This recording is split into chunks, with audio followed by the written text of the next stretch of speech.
Hi friends, welcome to my channel. ഇന്ന് ഞാൻ വന്നിരിക്കുന്നത് ഏത്തയ്ക്ക വെച്ചിട്ടും ഗോതമ്പ് പൊടിയും കൊണ്ട് നല്ല അടിപൊളി ടേസ്റ്റായിട്ടുള്ള ഒരു പലഹാരത്തിൻ്റെ റെസിപ്പിയാണ്.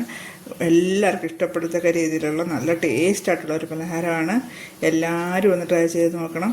അപ്പം നമുക്ക് നേരെ വീഡിയോയിലേക്ക് പോയാലോ. ഉണ്ടാക്കാനായിട്ട് നമുക്ക് ഗോതമ്പ് പൊടി ഒന്ന് അരച്ചെടുക്കണം. നിങ്ങൾക്ക് അരിപ്പൊടി വേണമെങ്കിൽ അരിപ്പൊടി എടുക്കാവുന്നതാണ്, അല്ലെന്നുണ്ടെങ്കിൽ പച്ചരി കുതിർത്ത് അരയ്ക്കാവുന്നതാണ്. ഞാനിപ്പോൾ ഇവിടെ ഗോതമ്പ് പൊടിയാണ് എടുത്തിരിക്കുന്നത്. ഞാൻ മിക്സിയിൽ ഒരു അര ഗ്ലാസ് വെള്ളം ഒഴിച്ചിട്ടുണ്ട്. എന്നാലും നമുക്ക് പൊടി ഇടുമ്പോൾ നല്ല രീതിയിൽ അരച്ച് കിട്ടത്തോളം, അല്ലെന്നുണ്ടെങ്കിൽ കട്ട കട്ടയായിട്ട് പോകും. അപ്പം നമുക്ക് ഒരു കപ്പ് ഗോതമ്പ് പൊടി ചേർത്ത് കൊടുക്കാം. ഞാനൊരു ഗോതമ്പ് പൊടി ചേർക്കുന്നുണ്ട്. അതേപോലെ തന്നെ ഒരു അര കപ്പ് ചോറും ചേർക്കുന്നുണ്ട്.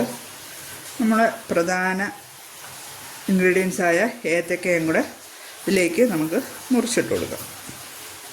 അതിനോട് 1.5 ആണ് ഏത്തക്ക എടുത്തിരിക്കുന്നത്. ഇതിലേക്ക് ശർക്കര പാനി ചേർത്ത് കൊടുക്കാം.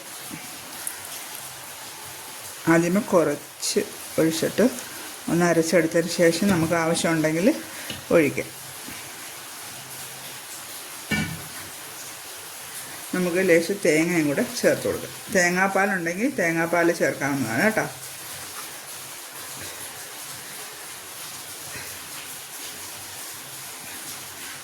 നമുക്കിതെല്ലാം കൂടെ ഒന്ന് അരച്ചെടുക്കാം.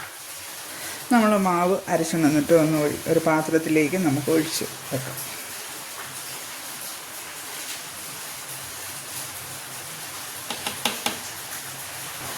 മധുരം ഒന്ന് ബാലൻസ് ചെയ്യാൻ ശകലം ഉപ്പ് ചേർത്ത് കൊടുക്കും.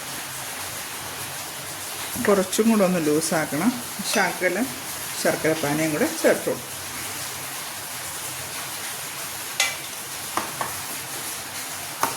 നല്ലതുപോലെ ഒന്ന് ഇളക്കി കൊടുക്കാം.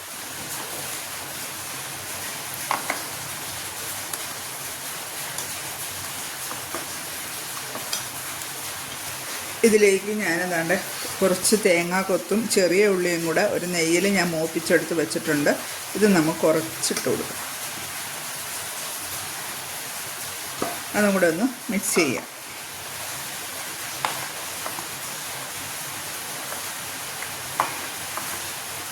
ഇപ്പോൾ ഈ ഒരു പരുവം, നമ്മൾ അപ്പത്തിനൊക്കെ എടുക്കുന്ന ആ ഒരു മാവിൻ്റെ പരുവമാണ് വേണ്ടത്.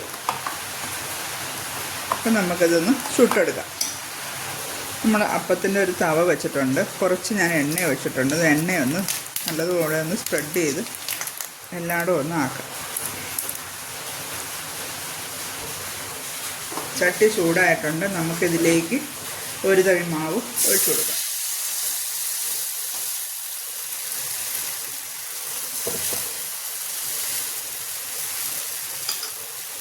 ഇതിലേക്ക് ഞാൻ നേരത്തെ എടുത്ത് വച്ചിരിക്കുന്ന തേങ്ങാക്കൊത്തും ഉള്ളിയും കൂടെ ഒന്ന് മേളിൽ ഇട്ട് കൊടുക്കാം. എന്നിട്ട് നമുക്കിത് അടച്ച് വെച്ച് ഒന്ന് വേവിച്ചെടുക്കാം. അത് തുറന്ന് നോക്കാം. ഒരെണ്ണം ആയിട്ടുണ്ട്. നമുക്കിത് പാത്രത്തിലേക്ക് മാറ്റാം. ഈ പാത്രത്തിലേക്ക് മാറ്റി വെച്ചിട്ടുണ്ട്. നമുക്കിതേപോലെ എല്ലാം ഒന്ന് ചുട്ടെടുക്കാം. അങ്ങനെ നമ്മുടെ 4 മണി പലഹാരം റെഡി ആയിട്ടുണ്ട്. നല്ല ടേസ്റ്റാണ്. കുട്ടികൾക്കൊക്കെ ഇഷ്ടപ്പെടും. നമുക്കും ഒരു ചായയും ഇതുണ്ടെങ്കിൽ നമുക്ക് ഒരു ചായയും കടിയായിട്ട് നമുക്കിത് കഴിക്കാൻ പറ്റും. അപ്പോൾ എൻ്റെ വീഡിയോ ഇത്രയേ ഉള്ളൂ. വീഡിയോ ഇഷ്ടമായാൽ ലൈക്ക് ചെയ്യുക, സബ്സ്ക്രൈബ് ചെയ്യുക, ഷെയർ ചെയ്യുക. അടുത്തൊരു വീഡിയോ ആയിട്ട് കാണും വരെ ടാറ്റാ.